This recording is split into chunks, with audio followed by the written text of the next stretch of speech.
ꯃꯌꯥꯝꯕꯨ ꯊꯣꯏꯕꯤ ꯀꯩꯁꯥꯝꯅ ꯇꯔꯥꯝꯅ ꯑꯣꯛꯆꯕꯒ ꯂꯣꯏꯅꯅ ꯈꯨꯔꯨꯝꯖꯔꯤ꯫ ꯉꯁꯤꯁꯨ ꯃꯍꯧꯁꯥꯒꯨꯝ ꯃꯌꯥꯝꯒꯤꯗꯃꯛꯇ ꯌꯥꯝꯅ ꯅꯨꯡꯉꯥꯏꯔꯕ ꯐꯨꯡꯒꯥ ꯋꯥꯔꯤ ꯑꯃ ꯄꯨꯗꯨꯅ ꯂꯥꯛꯆꯔꯤ꯫ ꯋꯥꯔꯤ ꯑꯁꯤꯕꯨ ꯊꯥꯕꯤꯔꯛꯄꯅ ꯔꯣꯁꯤꯂꯥ꯫ ꯍꯧꯖꯤꯛ ꯃꯌꯥꯝ ꯄꯨꯟꯅ ꯋꯥꯔꯤ ꯑꯁꯤ ꯇꯥꯃꯤꯟꯅꯔꯁꯤ꯫ ꯊꯥꯏꯅ ꯃꯇꯝ ꯑꯃꯗ ꯆꯥꯅꯨ ꯀꯧꯕꯤ ꯂꯩꯁꯥꯕꯤ ꯃꯆꯥ ꯑꯃ ꯂꯩꯔꯝꯃꯤ꯫ ꯆꯥꯅꯨꯒꯤ ꯈꯨꯜ ꯑꯗꯨꯗ ꯆꯥꯅꯨꯒꯤ ꯃꯃꯥ ꯃꯄꯥ ꯑꯁꯤ ꯃꯇꯝ ꯑꯗꯨꯒꯤ ꯏꯅꯥ ꯀꯩꯔꯥꯛ ꯈꯨꯟꯕ ꯋꯥꯠꯇ ꯄꯥꯗꯕ ꯏꯃꯨꯡ ꯑꯃ ꯑꯣꯏꯔꯝꯃꯤ꯫ ꯆꯥꯅꯨꯒꯤ ꯃꯃꯥꯒ ꯃꯄꯥꯒꯅ ꯆꯥꯅꯨꯒꯤ ꯆꯥꯎꯔꯕ ꯂꯩꯀꯣꯜ ꯑꯃ ꯁꯦꯝꯕꯤ ꯆꯥꯅꯨꯅ ꯂꯩꯁꯥꯕꯤ ꯃꯄꯨꯡ ꯐꯥꯔꯕꯁꯨ ꯑꯉꯥꯡ ꯃꯆꯥ ꯑꯃꯒꯨꯝ ꯂꯩꯀꯣꯜ ꯑꯗꯨꯗ ꯅꯨꯃꯤꯠ ꯈꯨꯗꯤꯡꯒꯤ ꯁꯥꯟꯅꯖꯩ꯫ ꯆꯥꯅꯨꯒꯤ ꯃꯌꯥꯝꯕ ꯑꯃꯁꯨ ꯂꯩꯔꯝꯃꯤ꯫ ꯆꯥꯅꯨꯅ ꯄꯤꯛꯂꯤꯉꯩꯗ ꯂꯥꯏꯕꯛ ꯊꯤꯕ ꯊꯧꯗꯣꯛ ꯑꯃꯗ ꯂꯩꯈꯤꯗ꯭ꯔꯦ꯫ ꯅꯨꯃꯤꯠ ꯈꯨꯗꯤꯡꯒꯤ ꯃꯆꯥꯕꯨ ꯌꯦꯡꯖꯔꯤꯕ ꯁꯦꯟꯅꯖꯔꯤꯕ ꯃꯃꯥꯒ ꯃꯄꯥꯒꯗꯨ ꯆꯥꯅꯨꯒꯤ ꯃꯑꯣꯡ ꯃꯇꯧꯗꯨ ꯍꯦꯛ ꯎꯕꯗ ꯂꯩꯌꯥꯝꯁꯤꯡ ꯂꯩꯍꯤ ꯆꯨꯞꯂꯤꯕ ꯈꯣꯏꯌꯥꯝꯁꯤꯡ ꯑꯗꯨꯒ ꯋꯥꯔꯤ ꯁꯥꯟꯅꯕꯒꯨꯝꯅ ꯍꯦꯛ ꯍꯦꯛ ꯎꯏ꯫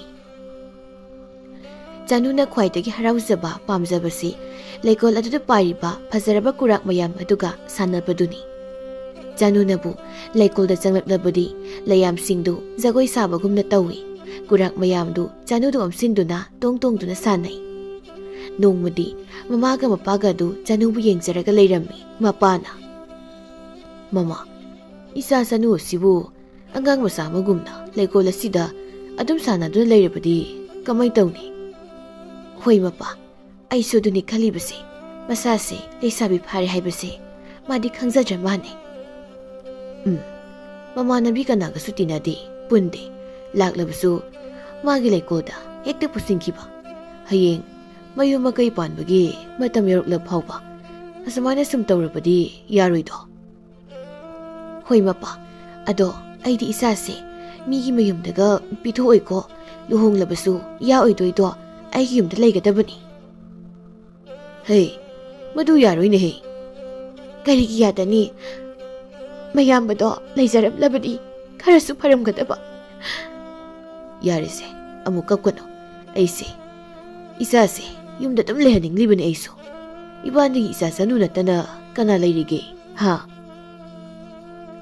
ꯑꯁꯨꯝꯅ ꯃꯃꯥꯒ ꯃꯄꯥꯒꯗꯨ ꯆꯥꯅꯨꯒꯤ ꯈꯟꯕꯗ ꯋꯥꯔꯝꯃꯤ꯫ ꯑꯗꯨꯕꯨ ꯆꯥꯅꯨ ꯃꯄꯥꯒ ꯃꯃꯥꯒꯅ ꯋꯥꯔꯤꯕꯗꯨ ꯈꯪꯏ, ꯒ꯭ꯌꯥꯟ ꯇꯥꯏ꯫ ꯒ꯭ꯌꯥꯟ ꯇꯥꯔꯕꯁꯨ ꯈꯪꯁꯤꯟꯅꯗ ꯎꯁꯤꯟꯅꯗꯅ ꯑꯉꯥꯡ ꯑꯃꯒꯨꯝꯅ ꯂꯩ꯫ ꯃꯔꯝꯗꯤ ꯆꯥꯅꯨꯅꯁꯨ ꯃꯃꯥꯒ ꯃꯄꯥꯒꯗꯨ ꯊꯥꯗꯣꯛꯇꯨꯅ ꯆꯠꯄ ꯄꯥꯝꯂꯝꯗꯦ꯫ ꯅꯣꯡꯃꯗꯤ ꯑꯇꯣꯞꯄ ꯈꯨꯜꯒꯤ ꯅꯍꯥ ꯈꯔ ꯁꯒꯣꯜ ꯇꯣꯡꯗꯨꯅ ꯀꯣꯏꯕ ꯂꯥꯛꯄꯗ ꯆꯥꯅꯨꯒꯤ ꯈꯨꯜ ꯌꯧꯔꯛꯂꯝꯃꯤ꯫ ꯆꯥꯅꯨꯒꯤ ꯈꯨꯜ ꯈꯔ ꯆꯪꯂꯛꯄꯗ ꯅꯨꯡꯁꯤꯔꯕ ꯂꯩꯅꯝ ꯈꯔ ꯅꯍꯥꯁꯤꯡ ꯑꯗꯨꯒꯤ ꯄꯨꯛꯅꯤꯡꯗ ꯐꯥꯎꯔꯝꯃꯤ꯫ ꯅꯍꯥꯁꯤꯡ ꯑꯗꯨꯒꯤ ꯃꯔꯛꯇ ꯋꯥꯡꯊꯣꯏ ꯀꯧꯕ ꯄꯥꯈꯪ ꯑꯃꯁꯨ ꯌꯥꯎꯔꯝꯃꯤ꯫ ꯋꯥꯡꯊꯣꯏꯅ, "ꯑꯁ, ꯅꯨꯡꯁꯤꯈ꯭ꯔꯦꯗ ꯂꯩꯅꯝꯁꯤꯗꯤ꯫ ꯃꯔꯨꯞ, ꯅꯣꯏꯕꯨ ꯅꯨꯡꯁꯤꯗꯕ꯭ꯔꯣ?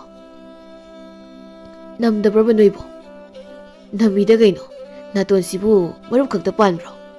ꯃꯣꯏ ꯄꯨꯟꯅ ꯅꯣꯛꯏ꯫ ꯋꯥꯡꯊꯣꯏꯅ, "ꯑꯗꯨꯗꯤ ꯂꯩꯅꯝꯁꯤꯡ ꯑꯁꯤ ꯀꯔꯣꯝꯗꯒꯤ ꯍꯣꯡꯂꯛꯂꯤꯕꯅꯣ ꯍꯥꯏꯕꯗꯣ ꯊꯤꯔꯨꯁꯤ꯫ ꯃꯔꯨꯞꯀꯤ ꯋꯥꯗꯣ ꯌꯥꯕꯨꯗꯤ ꯌꯥꯏ, ꯑꯗꯣ ꯃꯇꯝꯁꯤꯗꯤ ꯊꯦꯡꯖꯤꯜꯂꯛꯂꯦꯅꯦ ꯃꯔꯨꯞ ꯋꯥꯡꯊꯣꯏ." "ꯊꯦꯡꯗ꯭ꯔꯤꯍꯦ, ꯑꯩ ꯑꯥꯗ ꯂꯥꯛꯂꯤꯕ ꯂꯩꯁꯥꯕꯤ ꯃꯆꯥ ꯈꯔꯁꯤꯗꯅꯦ ꯑꯩ ꯍꯪꯒꯦ꯫ ꯉꯁꯥꯏꯈꯩ ꯑꯍꯜ ꯃꯌꯥꯝ ꯑꯃ ꯂꯥꯛꯄꯁꯤꯗꯤ ꯍꯪꯒꯦ ꯍꯥꯏꯗꯦ꯫ ꯂꯩꯁꯥꯕꯤ ꯍꯦꯛ ꯎꯕꯒ ꯍꯪꯅꯤꯡꯂꯛꯏꯕ ꯍꯥ? ꯅꯣꯏꯁꯨ ꯋꯥꯈꯜꯗꯤ ꯐꯩꯌꯦ꯫ ꯃꯁꯛ ꯐꯖꯕꯤ ꯏꯆꯜꯁꯤꯡ, ꯋꯥ ꯑꯃ ꯊꯪꯖꯒꯦ, ꯆꯨꯝꯅ ꯄꯥꯎꯈꯨꯝ ꯄꯤꯕꯤꯌꯨꯀꯣ." ꯂꯩꯁꯥꯕꯤꯁꯤꯡꯗꯨꯅ, "ꯑꯁ, ꯃꯁꯛ ꯈꯨꯐꯖꯁꯤꯒ ꯃꯥꯒꯤ ꯈꯣꯟꯖꯦꯜ ꯋꯥꯍꯩꯁꯤꯗꯤ ꯊꯃꯣꯏꯁꯦ ꯇꯤꯡ ꯂꯥꯎꯅ ꯄꯥꯜꯂꯤꯍꯦ꯫ ꯑꯣ, ꯋꯥꯍꯪ ꯆꯨꯝꯅ ꯍꯪꯕꯤꯔꯛꯑꯣ, ꯆꯨꯝꯅ ꯄꯥꯎꯈꯨꯝ ꯄꯤꯖꯔꯒꯦ ꯃꯁꯛ ꯐꯖꯕ ꯄꯥꯈꯪ." ꯑꯇꯩ ꯅꯍꯥꯁꯤꯡꯗꯨꯅ, "ꯑꯁ, ꯃꯔꯨꯞ ꯋꯥꯡꯊꯣꯏ, ꯃꯣꯏꯅ ꯑꯣꯏꯅ ꯅꯩꯁꯤꯜꯂꯦꯍꯦ, ꯆꯦꯛꯁꯤꯜꯂꯨꯍꯦ ꯃꯔꯨꯞ ꯋꯥꯡꯊꯣꯏ." "ꯍꯣꯏ, ꯆꯨꯝꯅ ꯍꯪꯖꯕ ꯋꯥꯍꯪꯅꯤ꯫ ꯏꯆꯜꯁꯤꯡ, ꯃꯥꯏꯀꯩ ꯈꯪꯗꯅ ꯃꯐꯝ ꯈꯪꯗꯅ ꯅꯨꯡꯁꯤꯔꯕ ꯂꯩꯅꯝ ꯀꯌꯥ ꯍꯧꯖꯤꯜꯂꯛꯂꯤꯕꯁꯤꯕꯨ ꯀꯔꯣꯝꯗꯒꯤꯅꯣ ꯈꯪꯕꯤꯔꯕꯗꯤ ꯑꯃꯨꯛꯇ ꯇꯥꯛꯂꯝꯃꯣ." "ꯑꯣ, ꯂꯩꯅꯝꯁꯤꯒꯤ ꯑꯣꯏꯔꯦ꯫ ꯑꯣ, ꯑꯗꯨꯒꯤꯗꯤꯅꯦ ꯈꯨꯜ ꯑꯁꯤꯒꯤ ꯂꯝꯕꯤ ꯑꯔꯣꯏꯕꯗ ꯊꯦꯡꯅꯔꯅꯤꯌꯦ꯫ ꯑꯗꯨꯅ ꯂꯣꯏꯔꯕ꯭ꯔꯣ ꯁꯛ ꯐꯖꯕ ꯄꯥꯈꯪ?" "ꯂꯣꯏꯔꯦ ꯍꯧꯖꯤꯛꯀꯤꯗꯤ꯫ ꯃꯊꯪ ꯑꯃꯨꯛ ꯈꯪꯗ꯭ꯔꯕꯗꯤ ꯑꯃꯨꯛ ꯍꯪꯖꯔꯛꯀꯦ." "ꯍꯣꯏ ꯍꯣꯏ, ꯑꯩꯈꯣꯏ ꯃꯐꯝꯁꯤꯗ ꯉꯥꯏꯖꯔꯝꯒꯦ."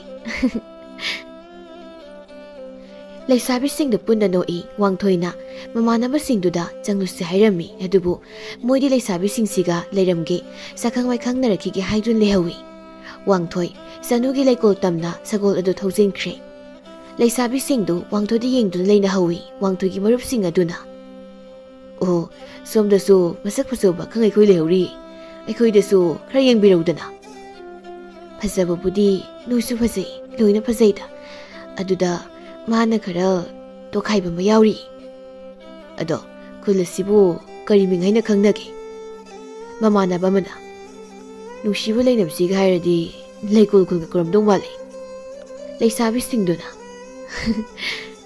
ꯍꯥꯏꯕꯗꯤ ꯌꯥꯏ ꯑꯗꯨ ꯑꯣꯏꯗ꯭ꯔꯦ ꯈꯨꯜ ꯑꯁꯤꯒꯤ ꯃꯃꯤꯡ ꯂꯥꯏꯅꯤꯡꯈꯨꯜ ꯀꯧꯏ ꯄꯥꯈꯪ ꯂꯩꯁꯥꯕꯤꯁꯤꯡꯗꯨ ꯋꯥꯡꯊꯣꯏ ꯉꯥꯏꯕ ꯑꯣꯏꯅ ꯋꯥꯔꯤ ꯅꯨꯡꯉꯥꯏꯍꯧꯔꯤ ꯋꯥꯡꯊꯣꯏꯁꯨ ꯁꯨꯝ ꯌꯧꯁꯤꯜꯂꯛꯏ ꯂꯩꯅꯝꯒꯤ ꯅꯨꯡꯁꯤꯕ ꯂꯩꯅꯝꯁꯨ ꯍꯦꯟꯒꯠꯂꯛꯏ ꯆꯅꯨꯒꯤ ꯊꯣꯡꯒꯥꯜ ꯌꯧꯁꯤꯜꯂꯛꯏ ꯊꯣꯡꯒꯥꯜꯗꯨꯒꯤ ꯃꯅꯨꯡꯗ ꯐꯖꯔꯕ ꯆꯥꯎꯔꯕ ꯌꯨꯝ ꯑꯃꯁꯨ ꯎꯏ ꯋꯥꯡꯊꯣꯏ ꯃꯁꯥꯗ ꯀꯤꯕ ꯏꯀꯥꯏꯕ ꯂꯩꯇꯅ ꯑꯗꯨꯝ ꯆꯪꯂꯛꯏ ꯆꯅꯨ ꯂꯩꯀꯣꯜꯗ ꯂꯩꯌꯥꯝꯒ ꯀꯨꯔꯥꯛꯁꯤꯡꯒ ꯋꯥꯔꯤ ꯁꯥꯟꯅꯔꯤ ꯋꯥꯡꯊꯣꯏ ꯂꯩꯀꯣꯜ ꯇꯝꯅ ꯆꯪꯂꯛꯏ ꯂꯩꯌꯥꯝꯁꯤꯡꯗꯨ ꯌꯦꯡꯗꯨꯅ ꯆꯅꯨꯒꯤ ꯃꯃꯥꯒ ꯃꯄꯥꯒꯅ ꯌꯨꯝꯗꯒꯤ ꯎꯏ ꯋꯥꯡꯊꯣꯏꯕꯨ ꯆꯅꯨꯒꯤ ꯃꯃꯥꯅ ꯇꯥꯕ꯭ꯔꯣ ꯃꯣꯏ ꯃꯄꯥ ꯀꯅꯥꯅꯣ ꯃꯁꯛ ꯈꯪꯗꯕ ꯋꯥꯡ ꯆꯥꯎꯔꯕ ꯅꯨꯄꯥ ꯑꯃ ꯑꯩꯈꯣꯏꯒꯤ ꯂꯩꯀꯣꯜꯗ ꯆꯪꯂꯤꯕꯁꯤꯕꯣ ꯍꯨꯔꯥꯟꯕꯒ ꯑꯣꯏꯔꯕ ꯖꯥꯠꯂꯥ ꯏꯆꯥꯅꯨꯄꯤꯁꯨ ꯂꯩꯈꯤꯕꯅꯤ ꯃꯤ ꯀꯧꯁꯤꯔꯣ ꯉꯥꯏꯈꯣ ꯃꯃꯥ ꯅꯨꯄꯥꯁꯦ ꯍꯨꯔꯥꯟꯕ ꯐꯠꯇꯕ ꯃꯤꯗꯤ ꯃꯥꯟꯗꯦ ꯈꯨꯜꯁꯤꯒꯤ ꯃꯤꯁꯨ ꯃꯥꯟꯗꯦ ꯐꯖꯔꯕ ꯏꯆꯥꯒꯤ ꯂꯩꯀꯣꯜꯁꯤ ꯊꯤꯗꯨꯅ ꯆꯪꯂꯛꯄ ꯄꯥꯈꯪ ꯈꯣꯏꯃꯨ ꯑꯣꯏꯒꯅꯤꯕꯣ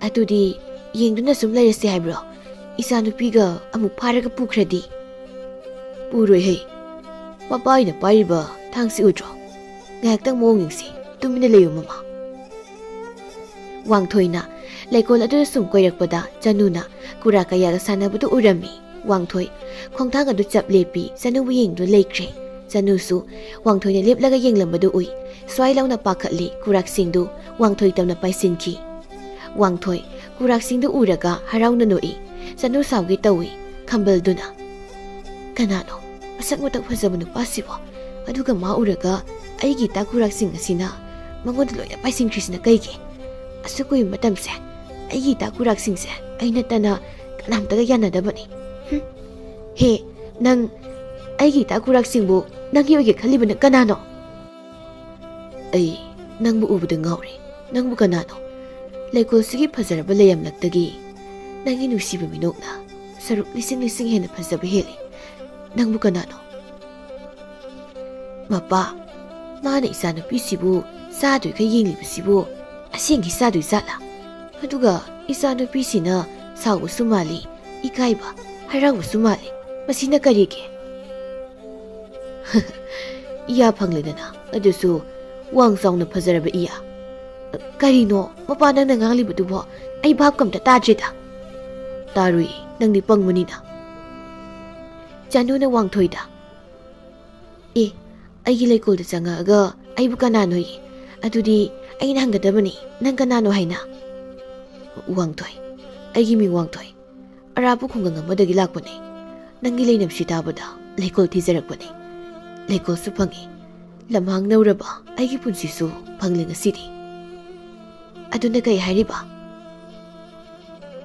ꯇꯥꯟꯖꯥꯗꯨꯗ ꯃꯃꯥꯟꯅꯕꯁꯤꯡ ꯑꯗꯨꯁꯨ ꯊꯣꯡꯒꯥꯜꯗꯒꯤ ꯋꯥꯡꯊꯣꯏꯒꯤ ꯁꯒꯣꯜꯗꯨ ꯎꯗꯨꯅ ꯀꯧꯔꯛꯏ ꯃꯣꯏꯅ ꯆꯅꯨꯗꯤ ꯎꯗꯦ ꯋꯥꯡꯊꯣꯏ ꯆꯠꯅꯤꯡꯗ ꯍꯟꯅꯤꯡꯗ ꯍꯟꯈꯤꯔꯝꯃꯤ ꯇꯨꯡ ꯍꯟꯅ ꯌꯦꯡꯂꯒ ꯑꯩ ꯑꯃꯨꯛ ꯂꯥꯛꯈꯤꯅꯤ ꯍꯥꯏꯔꯝꯕꯒꯨꯝꯅ ꯑꯗꯨꯒ ꯁꯒꯣꯜ ꯇꯣꯡꯗꯨꯅ ꯆꯠꯈ꯭ꯔꯦ ꯆꯅꯨ ꯉꯁꯤꯗꯤ ꯌꯥꯝ ꯍꯔꯥꯎꯏ ꯋꯥꯡꯊꯣꯏꯕꯨ ꯎꯔꯨꯕꯅ ꯑꯗꯨꯅ ꯀꯨꯔꯥꯛꯁꯤꯡ ꯑꯗꯨꯒ ꯖꯒꯣꯏ ꯁꯥꯅ ꯏꯁꯩ ꯁꯛꯇꯨꯅ ꯆꯦꯟ ꯆꯣꯡꯗꯨꯅ ꯁꯥꯟꯅꯍꯧꯏ ꯃꯃꯥꯗꯤ ꯍꯧꯖꯤꯛꯁꯨ ꯒ꯭ꯌꯥꯟ ꯇꯥꯗ꯭ꯔꯤ ꯃꯄꯥꯗꯤ ꯒ꯭ꯌꯥꯟ ꯇꯥꯕꯅ ꯃꯆꯥꯅꯨꯄꯤꯒꯤ ꯍꯔꯥꯎꯕꯗ ꯍꯔꯥꯎꯔꯤ ꯃꯥꯁꯨ ꯅꯣꯛꯂꯤ ꯌꯦꯡꯅꯤꯡꯗꯕꯅ ꯂꯣꯏꯔꯦ ꯃꯣꯏ ꯃꯄꯥ ꯃꯆꯥꯁꯦ ꯃꯁꯛ ꯈꯪꯗꯕ ꯅꯍꯥ ꯑꯃ ꯂꯥꯛꯂꯒ ꯃꯣꯏꯅ ꯖꯒꯣꯏꯒ ꯁꯥꯕꯤꯔꯤ ꯍꯩꯇꯅ ꯋꯥꯡꯊꯣꯏ ꯇꯨꯝꯕ ꯌꯥꯗꯅ ꯅꯣꯛꯂꯤ ꯃꯃꯣꯟ ꯆꯅꯨꯒꯤ ꯃꯤꯅꯣꯛ ꯁꯛꯇꯝꯗꯨꯕꯨ ꯃꯤꯠꯃꯥꯡꯗ ꯎꯗꯨꯅ ꯆꯅꯨꯁꯨ ꯇꯨꯝꯕ ꯌꯥꯗꯅ ꯃꯃꯣꯟ ꯅꯣꯛꯂꯤ ꯋꯥꯡꯊꯣꯏꯒꯤ ꯊꯃꯣꯏ ꯁꯨꯝꯍꯠꯄ ꯁꯛꯇꯝ ꯑꯃꯗꯤ ꯋꯥꯍꯩꯁꯤꯡꯗꯨ ꯅꯤꯡꯁꯤꯡꯗꯨꯅ ꯑꯁꯨꯝꯅ ꯅꯣꯡꯉꯥꯜꯂꯕ ꯐꯥꯎꯕ ꯃꯃꯣꯟ ꯅꯣꯛꯂꯤ ꯋꯥꯡꯊꯣꯏꯁꯨ ꯆꯅꯨꯁꯨ ꯋꯥꯡꯊꯣꯏ ꯉꯁꯤꯁꯨ ꯃꯥꯒꯤ ꯃꯔꯨꯞꯁꯤꯡꯗꯨ ꯍꯧꯗꯨꯅ ꯆꯅꯨꯒꯤ ꯈꯨꯜꯗ ꯂꯥꯛꯂꯝꯃꯤ ꯋꯥꯡꯊꯣꯏꯒꯤ ꯃꯔꯨꯞꯁꯤꯡꯗꯨꯒꯤ ꯃꯔꯛꯇ ꯄꯨꯛꯆꯦꯜ ꯄꯤꯛꯄ ꯉꯧꯕ ꯀꯧꯕ ꯏꯅꯥ ꯀꯩꯔꯥ ꯌꯥꯝꯅ ꯈꯨꯟꯕ ꯅꯨꯄꯥ ꯑꯃ ꯌꯥꯎꯔꯝꯃꯤ ꯉꯧꯕ ꯋꯥꯡꯊꯣꯏꯒ ꯂꯨꯅ ꯇꯤꯟꯅꯖꯔꯕꯁꯨ ꯃꯇꯝ ꯄꯨꯝꯕꯗ ꯋꯥꯡꯊꯣꯏꯅ ꯃꯉꯣꯟꯗꯒꯤ ꯍꯦꯟꯕ ꯑꯃꯗꯤ ꯋꯥꯡꯊꯣꯏꯕꯨ ꯃꯤꯌꯥꯝꯅ ꯅꯨꯡꯁꯤꯕꯤꯕꯁꯤꯅ ꯉꯧꯕꯅ ꯋꯥꯡꯊꯣꯏꯕꯨ ꯃꯕꯨꯛꯅꯨꯡꯗ ꯀꯜꯂꯛꯆꯩ ꯁꯥꯎꯖꯩ ꯑꯁꯨꯝꯅ ꯋꯥꯡꯊꯣꯏ ꯆꯅꯨꯒꯤ ꯈꯨꯜ ꯌꯧꯔꯛꯂꯤ ꯃꯔꯨꯞꯁꯤꯡ ꯑꯗꯨꯅ ꯃꯔꯨꯞ ꯋꯥꯡꯊꯣꯏ ꯑꯩꯈꯣꯏꯗꯤ ꯈꯨꯜ ꯑꯁꯤꯒꯤ ꯉꯔꯥꯡꯒꯤ ꯂꯩꯁꯥꯕꯤꯁꯤꯡꯗꯣ ꯃꯣꯏ ꯊꯤꯔꯒ ꯂꯩꯔꯝꯂꯒꯦ Marup Wangthoidi leida thiduna leikol sangjaruro. Mayam punna noi adubu ngobodi Wangthoigi matung inna chatningli. Wangthoina asuk leikol aduda thawai yauri basi karigumba amadi leiramgani khangbana. Aduna ngobodi Wangthoigi matung ilage haina hairami. Wangthoi su harauzarami ngobuna dumna hairakpadu. Wangthoiga ngaubaga Chanugi thongkalda changlakle. Chanu leikolda mamaga mapaga punna ising sairi. Kana kana none aikoi thongkalda changlakliba naha ani sibo. Mapana asidi ngarangi naha dunine amasina kana. Moi mapa isa nupi se ai imungda pusilaga sangkrage ko ai yam tali isa leisabi pharaba kansida. Hey yaroi ne he. Nang sangi ga sangkro isa sanudi ipagi manakta leizau sani. Chanu na Wangthoi ui Chanu ikai bagum mapagi manakta sensilei.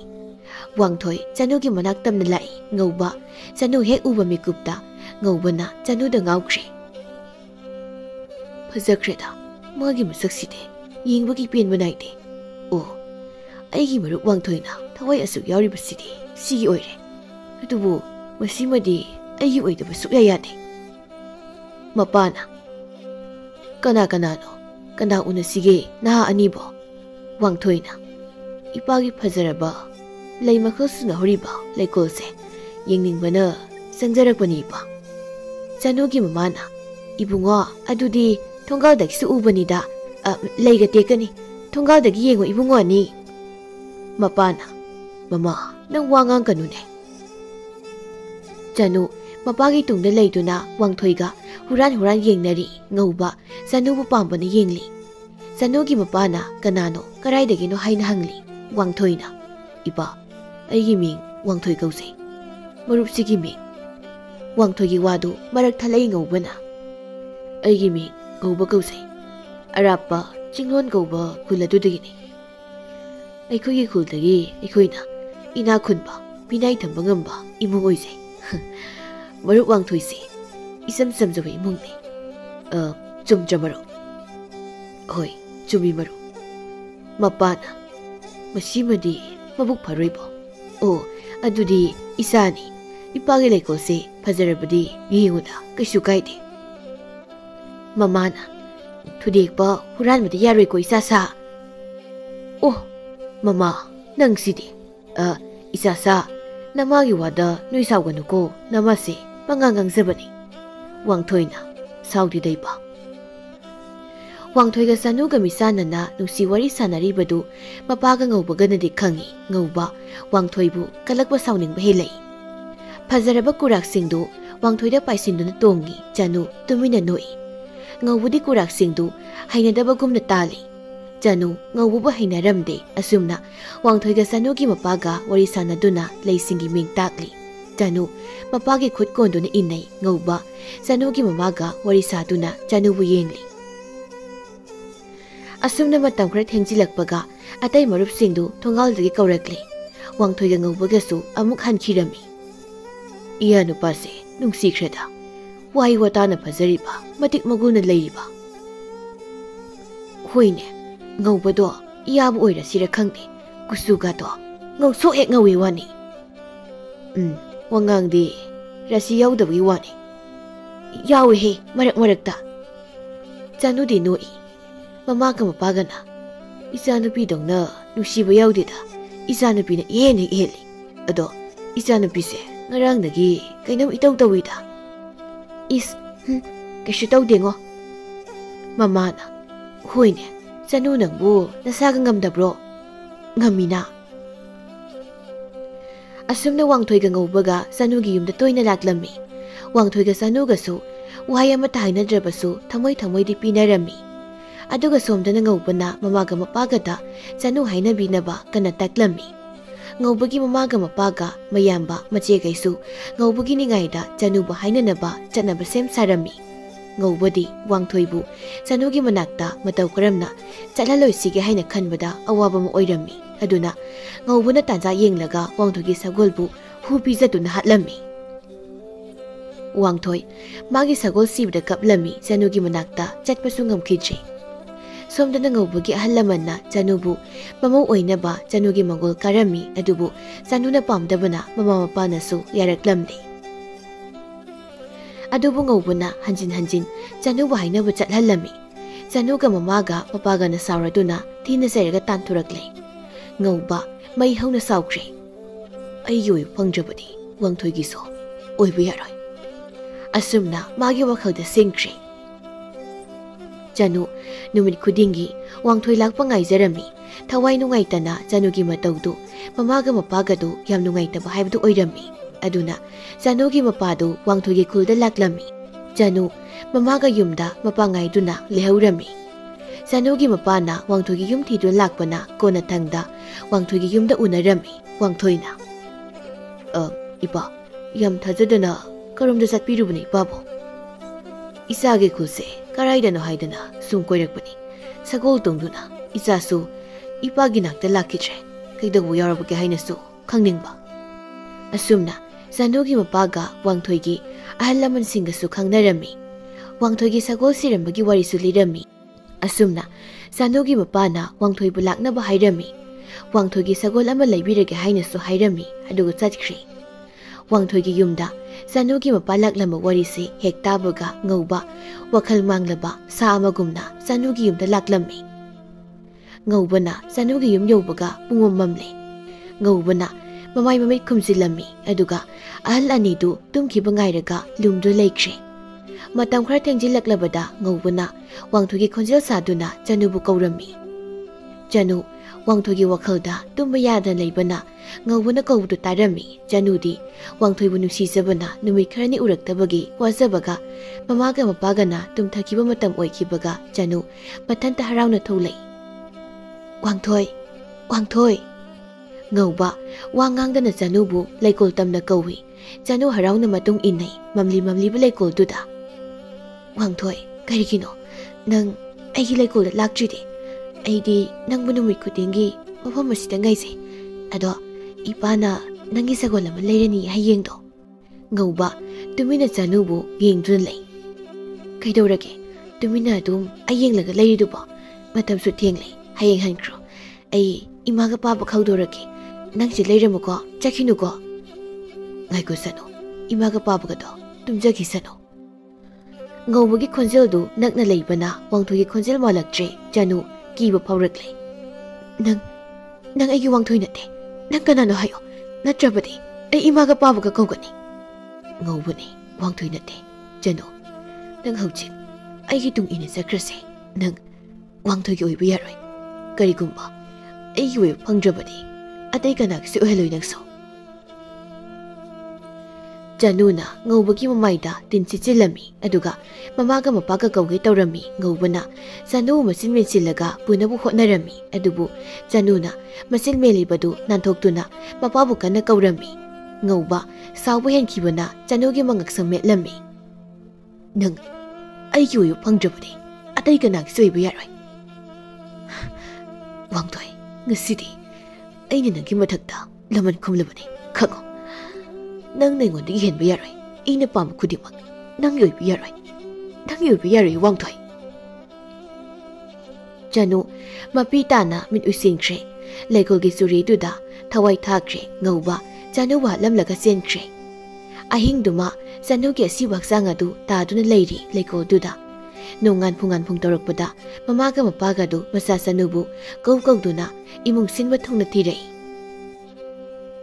Janugi asiwaksangdi kurak mayamna masa pumayom singduna kurak singdu kaplare leikolgi leisingdu makok lukthaduna kaplare khoyam pumba maikai khangda ngangduna koipai pairami somdana ngauba wangthoygi manak tamna laklami aduga magi sagoldu pirami marup aidi nahan kaisu khangde marupgi sagol sira haibase aigi sagolse marupta kudol tawrabani asuklune tinaraga marol amta haidrisibu kaidoboi noigonda marupkise aigonda pirabadi marupkidi kari sizinani marup aigidi ani suridudi si lauro ado nang Janugi manaktasu chatabu kuramnani marup hoi kuire marup wangthoyna ngaubu yamna harauna thagat wahi phongdoklami aduga Janugi manak tamna tharukli ngauba angawbagumna amuksu kappi amuksu noi maru nangi harauri minokto pirangna mut sinduna angawbagumna napunsi supa kaptu leibuduni ngawboyni yengdoise apipu puksiona hingsabagi saktam olam egi punsi siso nongmadi nuka komda taduna mang oirusano adubo hausikti yam nungai thamoi sipele ei pele Janu gi mamaga mapaga do masanupi sanu thibada yam warami yam kaplami Janu gi si bhaksangda yomsinuna kapliba kurak sing aduna laida warona sairami kuram saduna Janu gi thawaibuni jarami layam singna Janu gi pusibu kuraki mapokta pirami Janu gi masapumba kurak wanduna koipai pairami lekolda aduga mamaga mapaga na Janubu kaukawduna kapado ubada kurak singdu puna yomsinduna Janu hanagumna mo olare Ima, Baba, kaygino kaplibadi, nasasi layribasidi. Mamaga mapagana, Janu, tangmo ngasay makay, kadaydi chatlubagi, ako'y buhundok lamlaga. Ay di ngasay dagi, laykolda, itakurak singa, sana doon layna. Ay naharap ni Napata, laykolda changlusi haydana, napasina, pagpada pakathali. Ay, laykolsi, sinmadungan sa lamlabani. Ngasidi leikol sisu hadaga manade mamana manaroy nangsu hanurakpagira namit ka do usilaktre khara leirabadi ai gase ura aroy mamaga mapaga na masabu nusizaba pakhat sabadu uraga Janu thamoi nungna kapjei moi ahum harau leiringai wangthoi su lai isa wangthoi su lai ne he wangthoi lau changau ni nangbo sago leirabro Wangthoi haraubuna loire Janubu uzaba phangjabada Janusu wangthoi ubada yam haraurami kapsu kapi yam waraujana Aigi nate baba marup ngobuna aigi sagol sire tabada magidu pirakpane yam phau marupni mamaga mapagana ngobuna bo maru ama lei atudi Janugi mamaga mapagana wangthoida ngobagi maramda loina hairami Wangthoi hanai thajaramde adubu Janugi saungningu maithongdu ubada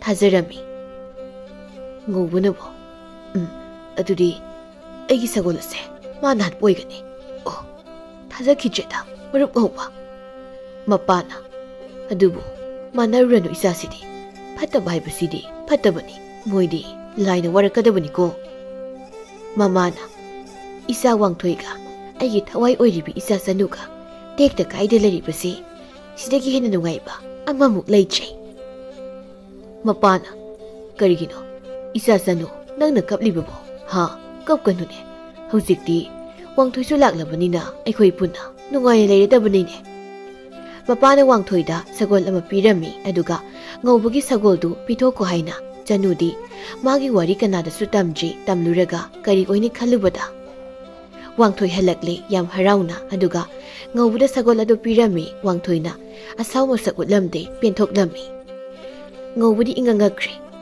Janudo aina halaba siriba phawba wangthoina kari harauna leribano ngawba hena makok sakba helakle chayol ama pharab phawba wangthoi yam harauri nungtigi Janugi manakta chatli nongmudi ngawbana Janugi khulda chattuna Moiga hana khangnaba leisabi singda Janugi maramda hanglami leisabi singduna kari lege ngobuna ipa pakhana Janugi maramda yamuna hangidubo aigi marup wangthoido handakti wakal inung nungaidana sum uba aduda Janudo kai tawbo yawgena sum wangthoigi khala hangbunida leisabi singduna kaino wangthoidi adum lai kaino Janugasu yam harauna punbu uyi makhoi lamanasu wangthoidi yam yaida yam nusibani aduga kaigino mana wakhal nungai ta leiride kaino haisibo Janudubo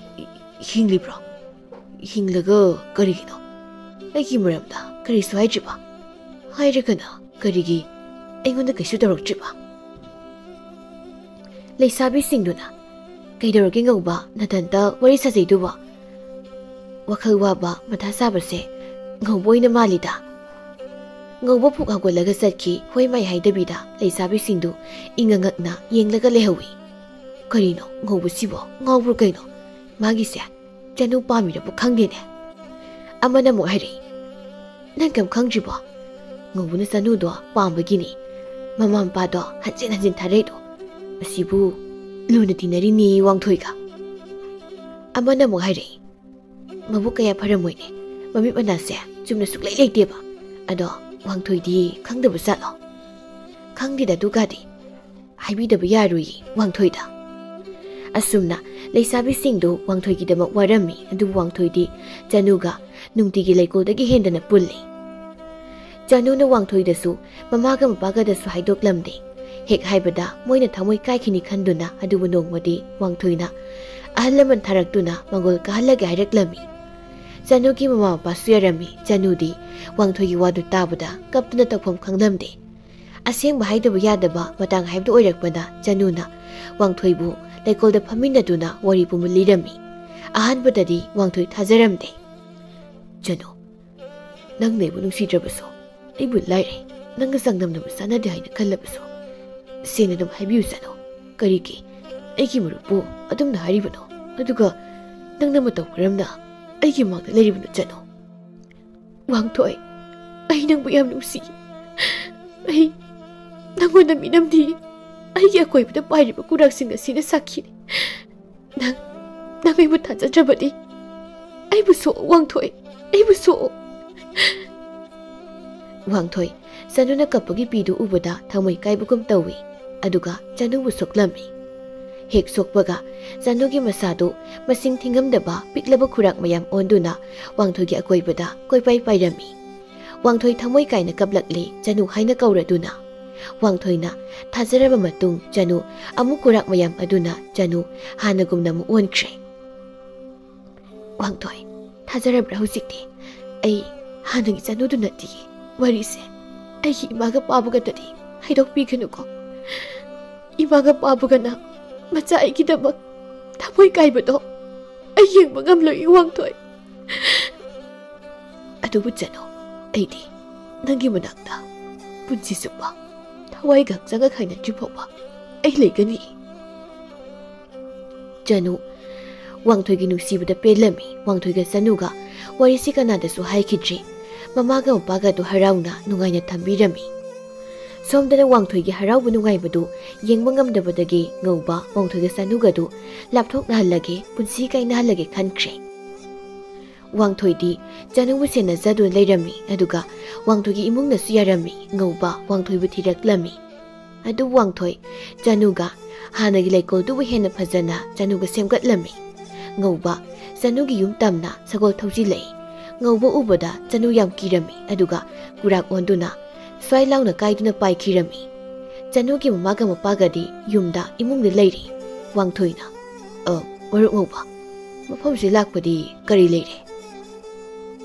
Ngobagi mit nganglami Wang Toigi pa kumpidi sauni yengi nang leri kaidi egi punsi se nungai bangam larai pathabu phanglarai aduna ngasidi Januga nanga aina hat patabani marup ngoba asawu do hana pathabiyo aina nangi punsi wahalabadi ai mpham se thadoktuna Janu putuna sakraki ngobana Janu kraino Janu di egi nangna bubu yaroi Maru, ay, nangi maramda loy na kangi.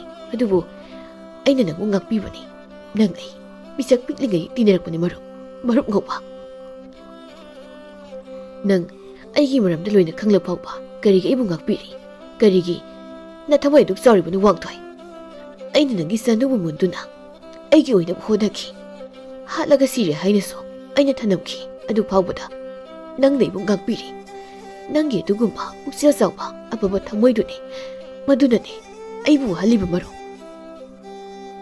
Janu, kurak sangu onduna, koy pay ri, Wang Toi gitung da kiba na.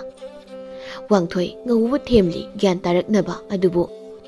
Ngawuba na, ikang kangawda na, tang na Wang Toi da tilami, Wang Toi, laymay da, ina pumyom na takirami. Janu, kurak dagi mi onduna, Wang Toi bukondo na kaplami, ngawuba, ingangakri, Janu gi matawdo ubada. Janugi thamoy na kay na kapliba, waraw na sauna, ngawbada yenglim yengdo ubada, laikol do layba, koyam singaduna, ngꯧꯕꯗ ꯑꯣꯟꯁꯤꯟꯗꯨꯅ ꯆꯤꯛꯂꯝꯃꯤ ꯉꯧꯕ ꯆꯩꯅꯥꯗꯣ ꯈꯥꯡꯕ ꯉꯝꯗꯅ ꯁꯒꯣꯜ ꯇꯣꯡꯗꯨꯅ ꯆꯦꯟꯈꯤꯔꯝꯃꯤ ꯑꯗꯨꯕꯨ ꯈꯣꯌꯥꯝ ꯑꯗꯨꯅ ꯑꯣꯝꯗꯨꯅ ꯆꯤꯛꯄꯅ ꯉꯧꯕ ꯁꯒꯣꯜꯗꯒꯤ ꯑꯣꯟꯊꯔꯒ ꯊꯔꯣ ꯃꯔꯣ ꯑꯣꯟꯗꯨꯅ ꯁꯤꯔꯝꯃꯤ ꯋꯥꯡꯊꯣꯏꯕꯨ ꯆꯅꯨꯅ ꯀꯨꯔꯥꯛ ꯑꯣꯟꯗꯨꯅ ꯃꯁꯥ ꯄꯨꯝꯕ ꯌꯣꯝꯁꯤꯟꯈꯤꯔꯝꯃꯤ ꯃꯕꯥꯅꯤꯒꯤ ꯅꯨꯡꯁꯤꯕ ꯋꯥꯡꯊꯣꯏꯒꯤ ꯊꯃꯣꯏ ꯁꯦꯡꯕ ꯉꯥꯛꯄꯤꯕ ꯍꯩꯕꯗꯨꯅ ꯂꯥꯏꯌꯥꯝꯅ ꯄꯦꯜꯂꯗꯨꯅ ꯋꯥꯡꯊꯣꯏꯕꯨꯁꯨ ꯆꯅꯨꯁꯨ ꯍꯥꯟꯅꯒꯨꯝꯅ ꯀꯨꯔꯥꯛꯀꯤ ꯃꯤ ꯑꯣꯏꯅ ꯍꯤꯡꯍꯜꯂꯝꯃꯤ ꯍꯧꯖꯤꯛꯇꯤ ꯋꯥꯡꯊꯣꯏ ꯑꯃꯗꯤ ꯆꯅꯨ ꯂꯩꯀꯣꯜ ꯑꯗꯨꯗꯒꯤ ꯍꯦꯟꯈꯤꯗ꯭ꯔꯤ ꯀꯅꯥ ꯎꯗ꯭ꯔ ꯃꯇꯝꯗ ꯀꯨꯔꯥꯛ ꯁꯪꯒꯨ ꯑꯣꯟꯗꯨꯅ ꯀꯣꯏꯄꯥꯏ ꯄꯥꯏꯗꯨꯅ ꯁꯥꯟꯅꯖꯩ ꯃꯃꯥ ꯃꯄꯥꯒꯁꯨ ꯌꯥꯝ ꯅꯨꯡꯁꯤꯅꯅ ꯂꯩꯔꯝꯃꯤ ꯆꯍꯤ ꯀꯌꯥ ꯍꯧꯈ꯭ꯔꯦ ꯆꯅꯨꯒꯤ ꯃꯄꯥꯒ ꯃꯃꯥꯒꯁꯨ ꯑꯍꯜ ꯑꯣꯏꯔꯗꯨꯅ ꯂꯩꯈꯤꯗ꯭ꯔꯦ ꯑꯗꯨꯕꯨ ꯋꯥꯡꯊꯣꯏꯒ ꯆꯅꯨꯒꯗꯤ ꯅꯍꯥ ꯑꯣꯏꯅ ꯂꯩꯀꯣꯜꯗ ꯁꯦꯟꯅꯗꯨꯅ ꯑꯗꯨꯃꯛ ꯂꯩꯈꯤꯔꯝꯃꯤ ꯅꯨꯡꯉꯥꯏꯅ